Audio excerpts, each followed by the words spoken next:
नमस्कार दोस्तों, स्वागत है आपके अपने यूट्यूब चैनल रीडिंग लवर्स पर। दोस्तों आज की जो वीडियो है इसमें हम करेंगे यहाँ पर हरियाणा में अफवाह तंत्र और झीलों से संबंधित महत्वपूर्ण क्वेश्चनों को जो आपके आगे आने वाले एग्जाम के लिए महत्वपूर्ण होंगे।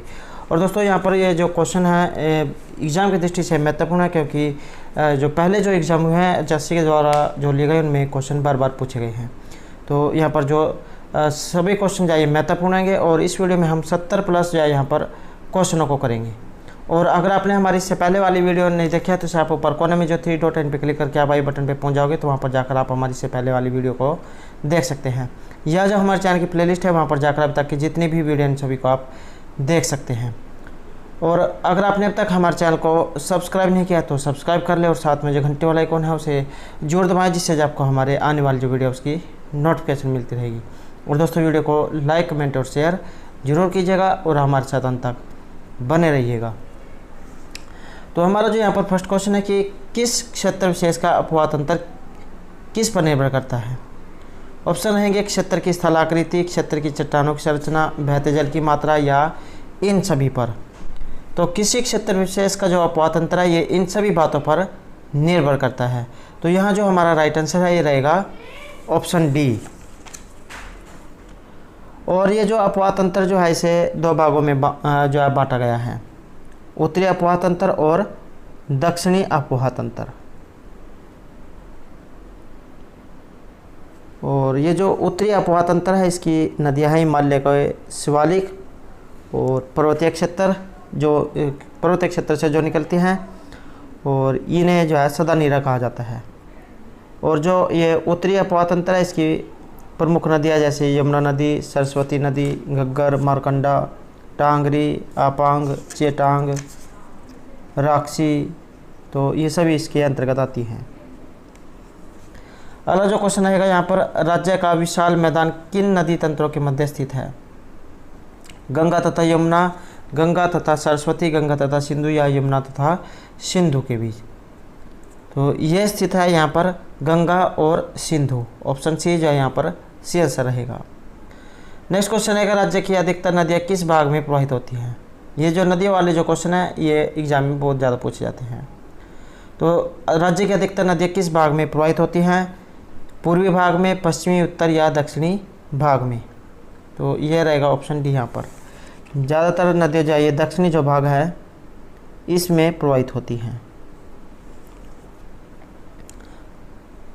नेक्स्ट है यहाँ पर, हरियाणा की भौगोलिक विशेषताओं के अनुसार राज्य के अफवाह तंत्र को कितने भागों में बांटा गया है। तो यहाँ पर भौगोलिक विशेषता के अनुसार पूछा गया है। तो यह रहेगा ऑप्शन ए, यहाँ पर 2 भागों में से बांटा गया है, उत्तरी अफवाह तंत्र और दक्षिणी अफवाह तंत्र में। नेक्स्ट है, राज्य के उत्तरी अफवाह तंत्र की अधिकतर नदियाँ किन पहाड़ों से निकलती हैं। शिवालिक के पहाड़ियों से, अरावली के पहाड़ियों से, ए और बी दोनों से, या इनमें से कोई नहीं। तो उत्तरी अफवाह तंत्र की ये निकलेंगे यहाँ पर शिवालिक की पहाड़ियों से। और शिवालिक की जो पहाड़ी है इसके अंतर्गत ये जो हरियाणा में जो पंचकुला अम्बाड़ा का जो क्षेत्र है ये जो है यहाँ पर शिवालिक की पहाड़ी वाला क्षेत्र है। और ये जो शिवालिक की पहाड़ियाँ हैं इनके ऊपर भी हमारे द्वारा पहले जो वीडियो बनाई गई है जिसमें महत्वपूर्ण क्वेश्चनों को कराया गया है। तो अगर आपने नहीं देखी है तो उसे आप जो हमारे चैनल की जो प्लेलिस्ट है वहाँ पर जाकर देख सकते हैं। अगला क्वेश्चन है, किस नदी का उद्गम स्थल बंदर पूंछ की चोटी पर है। तो उद्गम स्थल ये जो बंदर पूंछ जो है इसकी चोटी पर है। तो ये रहेगा सिंधु, सतलुज, यमुना या सरस्वती। यहाँ जो हमारा आंसर है ऑप्शन सी रहेगा, यमुना नदी पर। नेक्स्ट है, राज्य में यमुना का प्रवेश द्वार किस जिले के अंतर्गत पड़ता है। तो यमुना जो है इसका प्रवेश द्वार, तो इसका जो प्रवेश द्वार है कहाँ पर है, अम्बाला, यमुनानगर, करनाल या सोनीपत। ये जो यमुनानगर नदी जो है ये जो उत्तर प्रदेश है इसके साथ वहाँ से निकलती है और किसके साथ सीमा साझा करती हुई चलती है, तो ये यमुनानगर के साथ, यमुनानगर से जो है ये प्रवेश करती है। तो यमुना का जो प्रवेश द्वार है ये यमुनानगर है। यमुना नदी जो है ये राज्य की सीमा में यमुनानगर के जो ताजेवाड़ा के उत्तर में क्लेसर नामक स्थान है वहाँ से प्रवेश करती है। और यमुना नदी जो है गंगा की सबसे बड़ी प्रमुख सहायक नदी है। और उद्गम जो है ये उत्तराखंड राज्य जो है इसके गढ़वाल हिमालय की बंदरपुर जो चोटी है इस पर यमुनोत्री हिमनद से इसका होता है और ऊंचाई रहेगी 6316 मीटर। नेक्स्ट है हरियाणा में सदा बहने वाली नदी, और ये जो HSC के द्वारा बहुत बार क्वेश्चन पूछा गया है। हरियाणा में सदा बहने वाली नदी इनमें से कौन सी है? सरस्वती, साहिबी, मार्कंडा या यमुना नदी। तो ये है यहाँ पर ऑप्शन डी इसमें। हरियाणा में सदा बहने वाली नदी है यमुना नदी। कौन सी नदी मैदानी क्षेत्रों में यमुना की सहायक नदी है? चंबा, पथराला, बूढ़ी गंगा या ये सभी। तो ये रहेगा ऑप्शन डी यहाँ पर। तो इनमें से कौन सी नदी मैदानी क्षेत्र में यमुना की सहायक नदी है? चंबा नदी, पथराला और बूढ़ी गंगा नदी। और यमुना नदी एक सदा नीरा नदी है। और मैदानी क्षेत्र में यमुना की सहायक नदियाँ जैसे टोंस, गिरी और आसन है। और राज्य में जो चंबा, पथराला और बूढ़ी गंगा ये यमुना की सहायक नदियाँ हैं। नेक्स्ट है यमुना नदी हरियाणा के इनमें से किस जिले की सीमा को नहीं छूती है? इस प्रकार के क्वेश्चन जो HSC के द्वारा जरूर पूछ जाते हैं। तो यमुना नदी हरियाणा के इनमें से किस जिले की सीमा को नहीं छूती है? अंबाला, यमुनानगर, करनाल या पानीपत की। तो ये है यहाँ पर ऑप्शन ए, अंबाला। तो यमुना नदी जो है यहाँ ये जो अंबाला है इसकी सीमा को नहीं छूती है। बाकी जो ये इधर ये जब यमुनानगर, करनाल, पानीपत तो इन सभी से होकर ये गुजरती है और दिल्ली में प्रवेश करती है। और दिल्ली से निकलकर यह जो है फरीदाबाद जो जिला है उसमें प्रवेश करती है। नेक्स्ट है यमुना नदी के साथ हरियाणा निम्नलिखित में से किस जिले की सीमा नहीं लगती है? यमुना नदी के साथ हरियाणा के इनमें से किस जिले की सीमा नहीं लगती है? पानीपत, रोहतक, यमुनानगर या सोनीपत की। तो यहाँ रहेगा ऑप्शन बी, रोहतक के साथ जो इसकी सीमा नहीं लगती है। नेक्स्ट क्वेश्चन आएगा यमुना नदी हरियाणा राज्य से निकट उत्तर प्रदेश के किस जिले में प्रवेश करती है? यमुना नदी हरियाणा राज्य से हरियाणा राज्य के निकट उत्तर प्रदेश के किस जिले में प्रवेश करती है? मथुरा, आगरा, अलीगढ़ या इटावा में।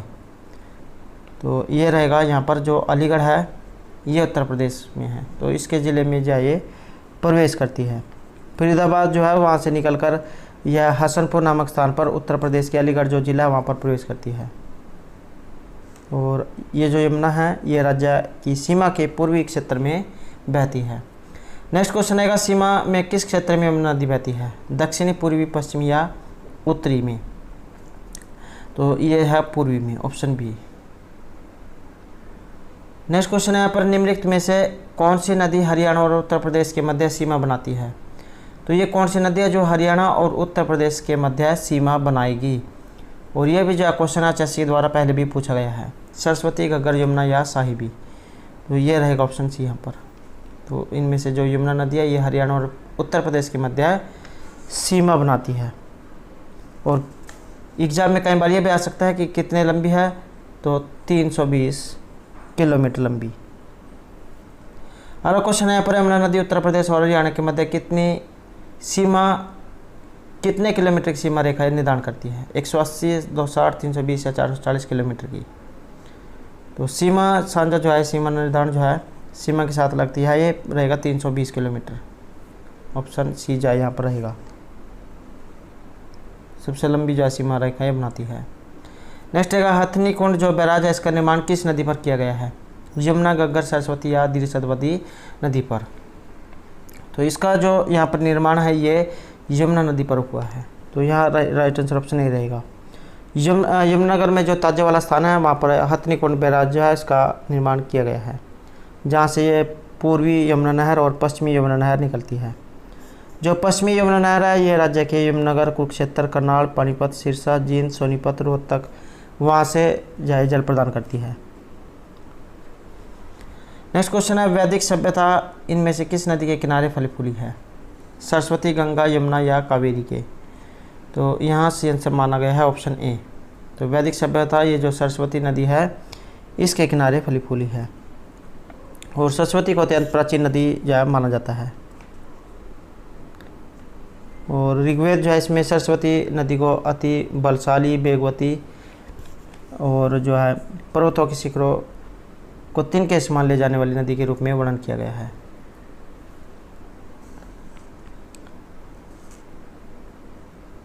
और कई बार एग्जाम में क्वेश्चन ये पूछ लिया जाता है कि कहाँ से जा ये प्रवेश करती है। तो ये जो नदी है ये जो हिमाचल प्रदेश का जो सिरमौर ज़िला है वहाँ की सीमा पर स्थित शिवालिक पहाड़ियों से निकलती है और यमुनानगर जिले के आदि बद्री नामक स्थान से राज्य में प्रवेश करती है और इस समय जो है ये एक बरसाती नदी के रूप में है। नेक्स्ट है हरियाणा में प्रवाहित सरस्वती नदी का उल्लेख किस ग्रंथ में हुआ है। तो ये ग्रंथ कौन सा है, ऋग्वेद, सामवेद, अथर्ववेद या यजुर्वेद। तो इसका जो उल्लेख है ये ऋग्वेद में हुआ है। नेक्स्ट क्वेश्चन है आदि बद्री जो है इसका संबंध किस पवित्र नदी से माना जाता है। और ये भी क्वेश्चन पहले जो एग्जाम में आया हुआ है। आदि बद्री का संबंध किस पवित्र नदी से है, यमुना, सरस्वती, मार्कंडा या गंगा से। तो इसका संबंध माना गया है यहाँ पर सरस्वती नदी से। और सरस्वती नदी जो है ये इसमें पेहुआ नामक स्थान पर मार्कंडा नदी मिलकर आधुनिक सरस्वती का निर्माण करती है। आगे चलकर यह सिरसा के पास जो भटनेर नामक स्थान है वहाँ पर विलुप्त हो जाती है। और ये जो सरस्वती नदी जो है कई बार एग्जाम में स्थान पूछ लिए जाते हैं कहाँ कहाँ से जाए होकर बहती है। तो लोर, भवानीपुर, बालछप्पर, खेड़ा, पेहुआ और सिरसा इन क्षेत्रों में बहती है। और कुरुक्षेत्र, अम्बाला और कैथल जिलों से प्रवाहित होने के बाद पंजाब राज्य के संगरूर जिले में घग्गर नदी में ये मिल जाती है। नेक्स्ट है इनमें से कौन से सरस्वती की सहायक नदी एक नहीं है। तो सहायक नदी नहीं है टांगरी, वैदेही, मार्कंडा या ये सभी। तो ये जो वैदेही नदी है ये इसकी सरस्वती की जो है सहायक नदी इनमें से नहीं है। अगला क्वेश्चन है सरस्वती नदी जो है ये पेहुआ नामक स्थान पर किस नदी से मिलती है। तो पेहुआ जो है ये इनमें से कौन से स्थान से मिलती है, घग्गर नदी, मार्कंडा, सतलुज या यमुना नदी में। तो ये मिल जाती है यहाँ पर मार्कंडा में। टांगरी और मार्कंडा जो इसकी सहायक नदियाँ हैं। और बैणी के निकट जो इस नदी में चुटांग नदी भी जो इसमें मिल जाती है। नेक्स्ट है सरस्वती नदी किस स्थान पर लुप्त हो जाती है। महेंद्रगढ़ के खेड़ा पादरी स्थान पर, भटनेर स्थान पर, अम्बाला के बेगीव्यास स्थान पर या यमुना के आदर्श बाग में। यहाँ जो सेंसर माना गया है ये रहेगा ऑप्शन भी हमारा। सिरसा का जो भटनेर नामक स्थान है वहाँ पर जाकर ये लुप्त हो जाती है। नेक्स्ट है सरस्वती नदी पंजाब के किस जिले में घग्गर नदी से मिलती है। तो सरस्वती नदी पंजाब के किस जिले में घग्गर नदी से मिलती है, मनसा, पटियाला, सास नगर या संगरूर से। तो आंसर है हमारा ऑप्शन इसमें डी, संगरूर नामक स्थान से। नेक्स्ट है घग्गर इनमें से किस प्रकार की नदी है। और ये इस प्रकार का एक क्वेश्चन जो हरियाणा ग्राम सचिव के एग्जाम में भी पूछा गया था। तो घग्गर नदी इनमें से किस प्रकार की नदी है, मौसमी नदी है, बृहद बरसाती है और बिदोना है या इनमें से कोई नहीं है। तो हमारा जो यहाँ पर आंसर है ये रहेगा ऑप्शन बी, ये बृहद जो है बरसाती नदी है। और ये जो है सतलुज और यमुना के मैदान में बहने वाली एक बरसाती नदी है। उद्गम स्थान इसका सिरमौर जिले के समीप डगसई नामक स्थान से होता है जो समुद्र तल से 1927 मीटर पर जा स्थित है। नेक्स्ट है घग्गर नदी किस जिले के माध्यम से हरियाणा राज्य में प्रवेश करती है, पंचकुला, अम्बाला, कैथल या फतेहाबाद। यह है ऑप्शन ए यहाँ पर पंचकुला। और सतलुज और यमुना नदी के मध्य बहती हुई यह नदी हरियाणा का पंचकुला जिले में कालका जो है इसके निकट राज्य में प्रवेश करती है। पंचकुला जो यहाँ पर दिया गया है इसके स्थान पर कालका भी हो सकता है। तो पंचकुला जिले में कालका नामक जो स्थान है वहाँ से प्रवेश करती है। नेक्स्ट है घग्गर नदी हरियाणा के किस जिले में नहीं बहती है। तो ये जिला इनमें से कौन सा है, कैथल, भिवानी, फतेहाबाद या सिरसा। ये है यहाँ पर भिवानी जिले से होकर ये इनमें से नहीं बहती है।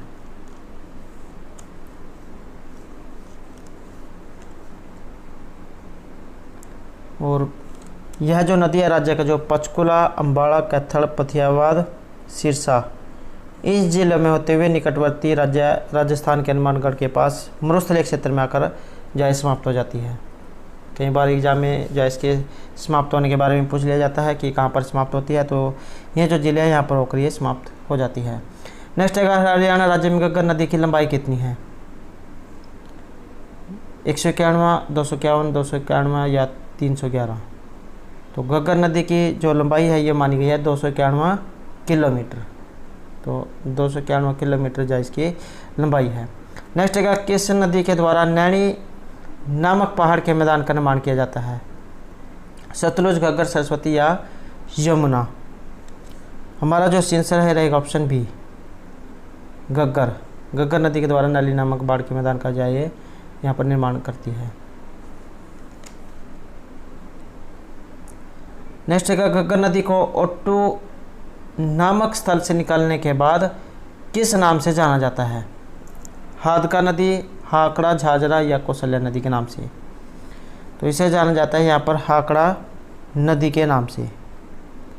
तो घग्गर नदी को ओट्टू नामक स्थान से निकलने के बाद। और ये जो घग्गर जो नदी है इसकी झाझरा और कौशल्या ये दो प्रमुख सहायक नदियाँ हैं। नेक्स्ट है, घग्गर नदी से पंजाब में कौन सा नाला निकलता है? तो घग्गर नदी से पंजाब में एक नाला निकलता है, उसका नाम क्या है? जोया नाला, रोंदा, कल्पी या ये सभी। ये रहेगा ऑप्शन है यहाँ पर जोया नाला।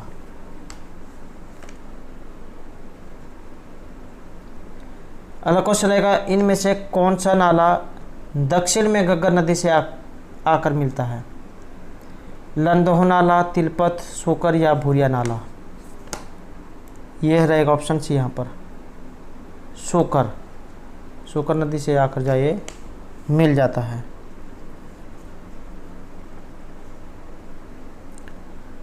नेक्स्ट क्वेश्चन है, किस नदी को पौराणिक कथाओं में अरुणा के नाम से जाना जाता था?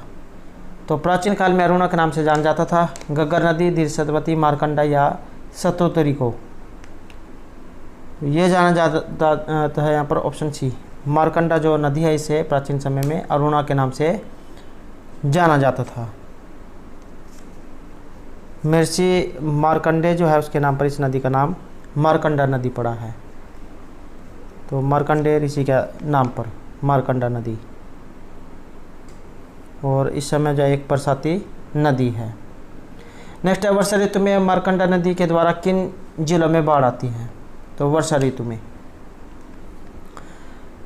अंबाला, कुरुक्षेत्र, इन दोनों में या इनमें से कोई नहीं? तो इन दोनों में, तो अंबाला और कुरुक्षेत्र में। और इसका जो उद्गम स्रोत जो है ये शिवालिक पहाड़ियों की धरतीधर श्रेणियाँ हैं। अंबाला के कालम नामक स्थान पर यह नदी हरियाणा राज्य में प्रवेश करती है। हिमाचल प्रदेश जाए वहाँ से निकलती है और अंबाला का कालम नामक स्थान पर यह नदी हरियाणा राज्य में प्रवेश करती है। नेक्स्ट है, मारकंडा नदी की महत्वपूर्ण सहायक नदी इनमें से कौन सी है? साहिबी, टांगरी, कृष्णावती या दोह नदी। तो मारकंडा नदी की सहायक नदी है टांगरी नदी। और इसका उद्गम स्थल है मोर्नी हिल्स, जो शिवालिक की जो श्रेणियाँ हैं पहाड़ियाँ पंचकुला में वहाँ से। और इस नदी की उत्पत्ति हिमाचल प्रदेश के सोलन जिले में डगसई नामक स्थान के पास शिवालिक श्रेणी से मान जाती है। और कई नदियों का ये उद्गम स्थल है। मारकंडा जो नदी है इसकी ये सहायक नदी है और एक बरसाती नदी है। नेक्स्ट है, इनमें से कौन सी नदी मारकंडा की सहायक नदी है? टांगरी, नकटी, रणबेगना या ये सभी। आंसर है हमारा ऑप्शन डी, ये सभी टांगरी, नकटी और रणबेगना। अगला क्वेश्चन है, मोर्नी हिल्स किस नदी का उद्गम स्थल है? टांगरी, साहिबी, चिटांग या द्वीप का। आंसर है हमारा ऑप्शन ए। तो मोर्नी हिल्स किस नदी का उद्गम स्थल है? टांगरी नदी का।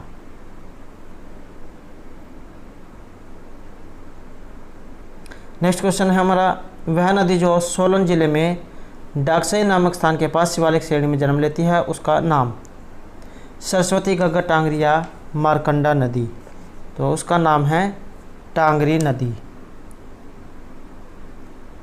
कुरुक्षेत्र, अम्बाड़ा, कैथल जो ज़िले हैं वहाँ पर ये बहती हुई नदी सेनिसा झील में गिरती है, जहाँ से सरस्वती नदी में मिलती है, और यह नदी राजस्थान के मरुस्थल में जाकर विलुप्त हो जाती है।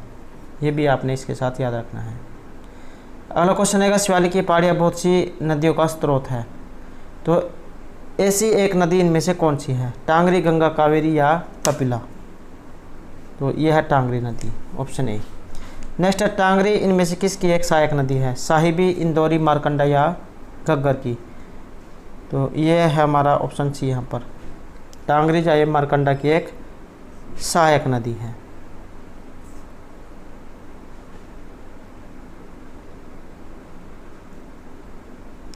नेक्स्ट है, बलियाली तथा आमरी किस नदी की सहायक नदियाँ हैं? बलियाली और आमरी, घग्गर, कोटला, इंदौरी या इनमें से कोई नहीं? यह है यहाँ पर इनमें से कोई नहीं। तो बलियाली और आमरी किसकी सहायक नदी हैं? तो ये इनमें से कोई सा नहीं।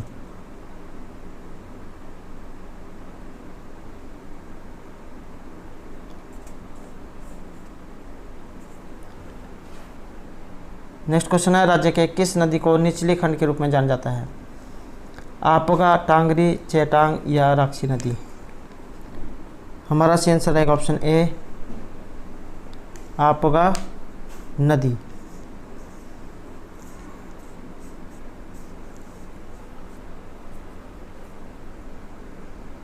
नेक्स्ट रहेगा, चेटांग नदी का ऋग्वेद कालीन नाम?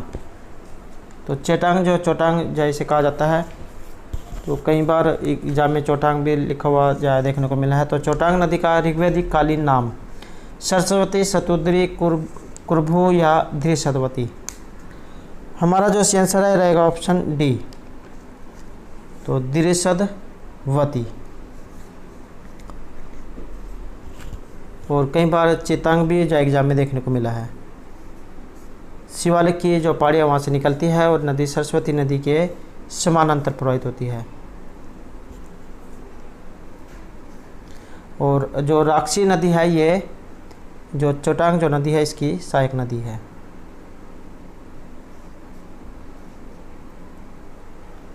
धृषदवती की। नेक्स्ट है, इनमें से किस जिले से होकर चेटांग नदी नहीं बहती है? तो एक स्थान कौन सा है? अम्बाला, यमुनानगर, कुरुक्षेत्र या करनाल? ये है ऑप्शन ए। तो ये जो चोटांग जो नदी है ये अम्बाला से होकर इनमें से नहीं बहती है। और नदी जाए घग्गर की सहायक नदी है, सहायक नदी थी। और यमुनानगर, कुरुक्षेत्र, करनाल, कैथल, जींद और हिसार नामक जिलों से ये प्रवाहित होती है। और राजस्थान के बटनेर के समीप घग्गर नदी में ये मिल जाती है। नेक्स्ट क्वेश्चन है, इनमें से कौन सा हरियाणा की उत्तरी अपवाह तंत्र की एक नदी नहीं है? तो उत्तरी अपवाह तंत्र की एक नदी नहीं है, तो दुहान, चिटांग या सिनीवाली या बृहद्दीव? हमारा आंसर रहेगा ऑप्शन ए। तो ये जो दुहान जो है यहाँ पर उत्तरी अपवाह तंत्र की एक नदी इनमें से नहीं है। नेक्स्ट है, साहिबी नदी को इनमें से क्या कहा जाता है? धृषदवती, कुमुदवती, कावेरी या जगद्राक्षी? आंसर रहेगा ऑप्शन डी। तो इसे या यहाँ पर ये जगद्राक्षी जो है द्रा दिया गया है, ये भी इसे कहा जाता है। नेक्स्ट है, किस नदी को दिल्ली में नजफगढ़ ड्रेन के नाम से भी जाना जाता है? इंदौरी नदी को, कंसावती, साहिबी या दुहान नदी को? आंसर रहेगा ऑप्शन सी। तो ये जो साहिबी नदी है इसे दिल्ली में नजफगढ़ ड्रेन के नाम से भी जाना जाता है। नेक्स्ट है, इनमें से कौन सी साहिबी नदी की एक सहायक नदी नहीं है? सोता नदी, इंदौरी नदी, इनमें से कोई नहीं या ए और बी दोनों?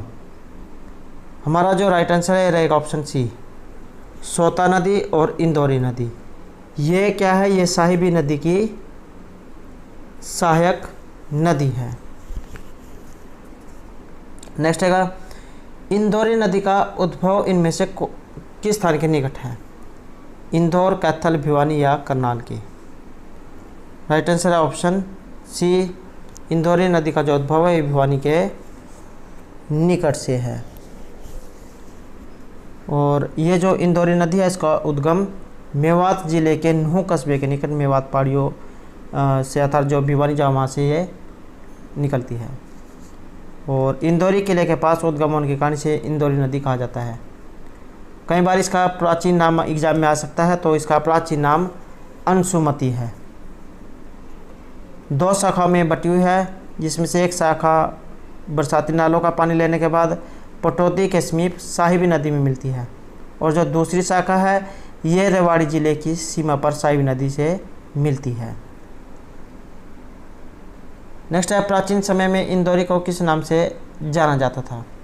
परशुमती, विधिमती, अंशुमती या विष्णुमती के नाम से। तो इसे कहा जाता था अंशुमती।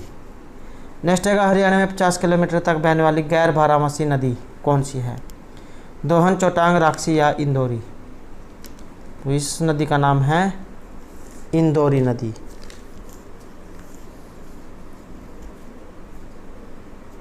और इस नदी का जो अपवाह क्षेत्र है 198 किलोमीटर, प्रवाह 50 किलोमीटर तक है। अपवाह 198 किलोमीटर और प्रवाह 50 किलोमीटर। नेक्स्ट है, दोहन नदी हरियाणा में कितनी दूरी तक प्रवेश करती है? कितनी दूर तक ये प्रवाहित होती है? 40, 50, 60 या 70 किलोमीटर तक। तो ये है यहाँ पर बी, 50 किलोमीटर तक। नेक्स्ट है, निम्न सभी हरियाणा राज्य की नदियाँ केवल एक को छोड़कर। तो एक नदी इनमें से कौन सी नहीं है? घग्गर, दोहन, कोटला या इंदौरी।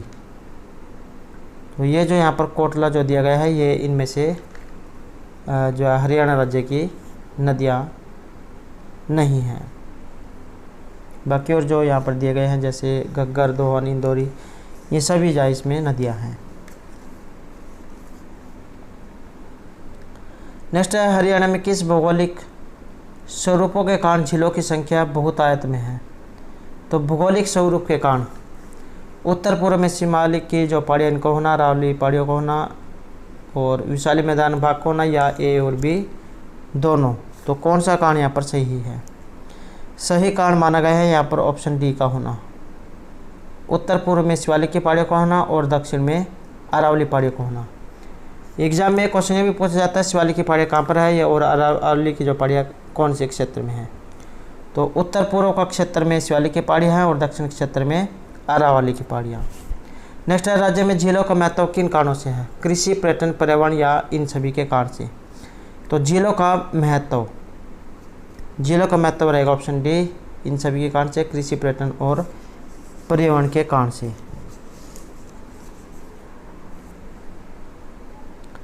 नेक्स्ट है, इनमें से हरियाणा में कौन सी झील स्थित है? दमदमा झील, कोटला, खलीलपुर या ये सभी। हरियाणा में इनमें से कौन सी झील है? हरियाणा में ये सभी झीलें हैं, दमदमा, कोटला, खलीलपुर। तो ये सारी झीलें जो है हरियाणा में हैं। और कई बार एग्ज़ाम में जो है इनके बारे में पूछ लिया जाता है कि जैसे यहाँ पर दिया गया है दमदमा झील, ये कहाँ पर है या किस प्रकार की झील है? तो ये जो दमदमा झील जो है एक प्राकृतिक झील है, 3000 एकड़ जो है उसमें ये फैली हुई है, और गुरुग्राम ज़िले का जो सोना नामक स्थान है वहाँ पर है ये। एग्जाम में ये भी क्वेश्चन पूछा जाता है कि दमदमा झील कहाँ पर है, कौन से ज़िले में है? तो ये गुरुग्राम का जो सोना नामक स्थान है वहाँ पर है।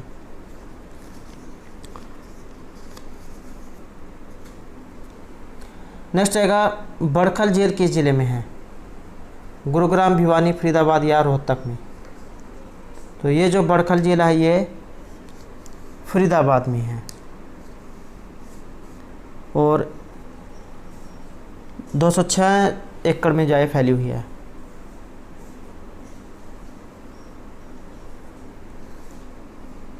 नेक्स्ट आएगा, बड़खल झील पर किस वर्ष बांध का निर्माण किया गया था? 1947, 52, 1956 या 1959 में। तो बांध का जो निर्माण है ये किया गया था 1947 में, और पानी को रोकने के लिए बांध का निर्माण किया गया था जो राज्य की सिंचाई परियोजना के अंतर्गत कार्य करता है। नेक्स्ट रहेगा दमदमा झील, यह इनमें से कौन से ज़िले में है? फरीदाबाद, गुरुग्राम, रोहतक या हिसार में? तो ये जो गुरुग्राम जो ज़िला है वहाँ पर है दमदमा झील। और इस झील का जो निर्माण है ये ब्रिटिशों के द्वारा वर्षा का जो जल है उसको संग्रहण करने के उद्देश्य से किया गया था 1919 में। और इस झील की आकृति अमीखा के आकार की है। अमीबा जो है इसके आकार की है। और राज्य सरकार जो है इस झील पर वाटर पोलो स्पोर्ट्स सेंटर का निर्माण कर रही है।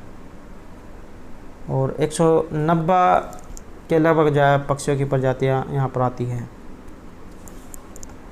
नेक्स्ट है राज्य की किस झील पर पोलो स्पोर्ट्स सेंटर का निर्माण किया गया है?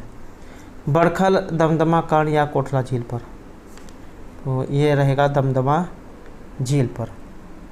और गुरुग्राम के सोना नामक स्थान पर है। और जो सोना नामक स्थान वहाँ पर जो गर्म पानी का जो चश्मा उसके लिए भी इसे जाना जाता है।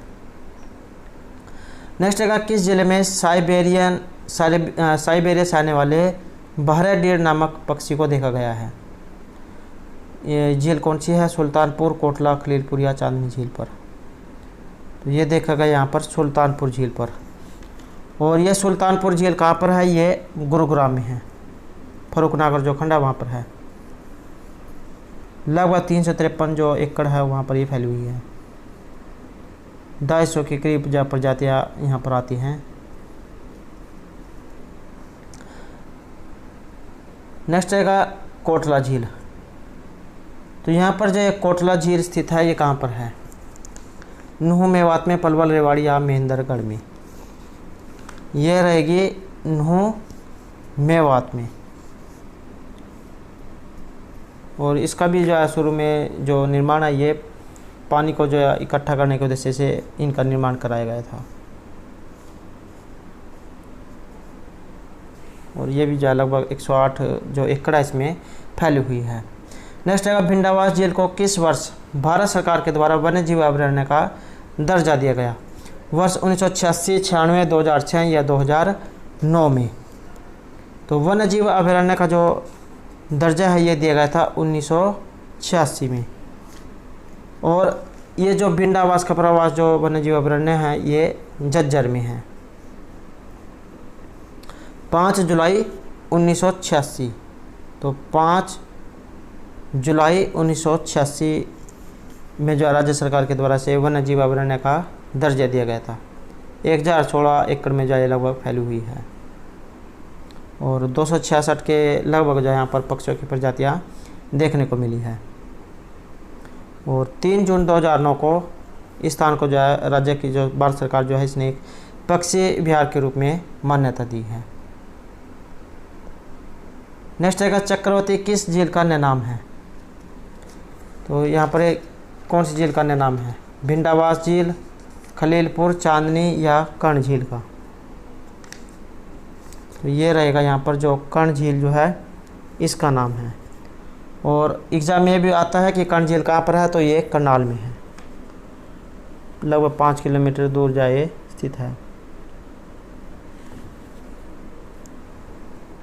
अगला क्वेश्चन आएगा हरियाणा के करनाल में प्रसिद्ध झील का नाम। तो पैराकाइट झील, कर्ण, सुल्तानपुर या अभिमन्यु? तो कर्ण के नाम से जो इसका नाम करनाल पड़ा था। तो ऑप्शन बी हमारा सही आंसर रहेगा यहाँ पर, कर्ण झील। अगला क्वेश्चन है किस झील पर राज्य सरकार के द्वारा एक चिड़ियाघर बनाया जा रहा है? तिलियार, मयूर, डबचिक या अनंगपुर झील पर? ये बनाया गया यहाँ पर ये जो तिलियार झील जो है इस पर। और यह जो झील है दिल्ली फाजिल्का जो राष्ट्रीय राजमार्ग है उस पर रोहतक जो है वहाँ पर स्थित है। लगभग जो है 132 जो एकड़ है उसमें ये फैली हुई है। जैसे यहाँ पर इस झील के बारे में पूछा गया, कुछ अन्य ज़िले भी हैं जो एग्ज़ाम में आ जाते हैं। जैसे बीबीपुर झील कुरुक्षेत्र में है, ब्रह्म सरोवर इसे एग्ज़ाम में कई बार झील के रूप में भी बताया जा सकता है। तो कुरुक्षेत्र थानेसर नामक स्थान जो है कुरुक्षेत्र में है। टिक्कर ताल या झील पंचकुला में है। धोध झील फरीदाबाद में, मयूर झील ये भी फरीदाबाद में है। डबचिक झील ये पलवल में है। चिली झील फतेहाबाद में है। अनंगपुर झील ये भी फरीदाबाद में है। और बसई झील गुरुग्राम में है। ब्लू बर्ड ये हिसार में है। नेक्स्ट है, इनमें से एक सही सुमेलित है, तो ये कौन सा है? सही जो मेलित है ये रहेगा ऑप्शन ए यहाँ पर। बड़खल झील फरीदाबाद में है। बिंडावास का प्रवास जो है ये झज्जर में है। ब्रह्मसरोवर कुरुक्षेत्र में है। और जो यहाँ पर ये जो दमदम आया है ये गुरुग्राम में है। अगला क्वेश्चन है ब्लू बर्ड झील, तो ये कहाँ पर है? फरीदाबाद, फतेहाबाद, हिसार या जींद में? तो ये है ऑप्शन सी यहाँ पर, हिसार में। एक जो है यहाँ से आ जाता है, जैसे ब्लू बर्ड झील आया है, यहाँ से एक गुजरी महल का क्वेश्चन पूछ जाता है, तो ये भी जो है हिसार में है। नेक्स्ट है, प्रसिद्ध बीबीपुर व नजफगढ़ नामक जिले हरियाणा के किस प्राकृतिक क्षेत्र में स्थित हैं? मैदानी रेतीला शिवालिक का पहाड़ी क्षेत्र या अरावली की पहाड़ियों का शुष्क मैदानी भाग? तो ये है यहाँ पर ऑप्शन ए, तो ये मैदानी क्षेत्र है। नेक्स्ट है, राज्य के किस नाले का उद्गम स्थल राजस्थान के अलवर में है? तो नाला है ये, इसका उद्गम स्थल है राजस्थान के अलवर में। घाटा, लंदोहा, भूरिया या महिंदी बाड़ी नाला? तो सही आंसर है हमारा ऑप्शन बी यहाँ पर, लंदोहा नाला। और परम में जो नाला है फिरोजपुर जीर का पहाड़ी जो श्रृंखला है इसके पूर्व की ओर बहता है। हरियाणा राज्य के फिरोजपुर तहसील से राज्य में प्रवेश करता है और अंत में उजीना ड्रेम में विलीन हो जाता है। और यह नाला फिरोजपुर जीर का और नूह तहसील के भूमिगत जल को रिचार्ज करने का काम भी करता है। नेक्स्ट रहेगा, राज्य में किस नाले को तिलपट ड्रेन के नाम से जाना जाता है? बादशाहपुर नाला, लंदोहा, भूरिया या इनमें से कोई नहीं? तो इनमें से किस नाले को तिलपट ड्रेन के नाम से जाना जाता है? तिलपट ड्रेन, ये जो भूरिया जो नाला दिया गया है इसे जाना जाता है। और यह नाला राज्य के बल्लभगढ़ तहसील मेलवा महाराजपुर गांव के उत्तर पश्चिम में स्थित पहाड़ियों से निकलता है। पूर्व दिशा में बहता हुआ यह नाला मुजफ्फरपुर गांव के निकट यमुना नदी मिल जाता है और राज्य में इस नाले को तिलपट ड्रेन के नाम से जाना जाता है। नेक्स्ट क्वेश्चन है, गुरुग्राम जिले की राजखा पहाड़ियों में स्थित गोसाई जोहड़ नामक गांव के पास से निकलता है, तो ये कौन सा नाला है? बादशाहपुर नाला, मेहंदी, भूरिया या इनमें से कोई नहीं? तो इस नाले का नाम है मेहंदी बाड़ी नाला। और गुरुग्राम जो है इसके राजखा पहाड़ी से जो गोसाई नामक जो स्थान है उसके पास से निकलता है। और मेवात जिले के नूह तहसील के इंड्री नामक गांव के उत्तर पूर्व में खलीलपुर नामक ताल में ये समाहित हो जाता है। तो दोस्तों ये थे हमारे आज के यहाँ पर हरियाणा में अपवाह तंत्र और जो झीलें हैं इससे संबंधित कुछ महत्वपूर्ण क्वेश्चन जो आपके आगे आने वाले एग्जाम के लिए महत्वपूर्ण आएंगे। और दोस्तों अगर आपने अब तक हमारे चैनल को सब्सक्राइब नहीं किया तो सब्सक्राइब कर ले और साथ में जो घंटी वाला आइकॉन है उसे जरूर दबाएं, जिससे आपको हमारे आने वाली जो वीडियो उसकी नोटिफिकेशन मिलती रहेंगी। और दोस्तों वीडियो को लाइक, कमेंट और शेयर जरूर कीजिएगा और हमारे साथ अंत बनाने के लिए धन्यवाद।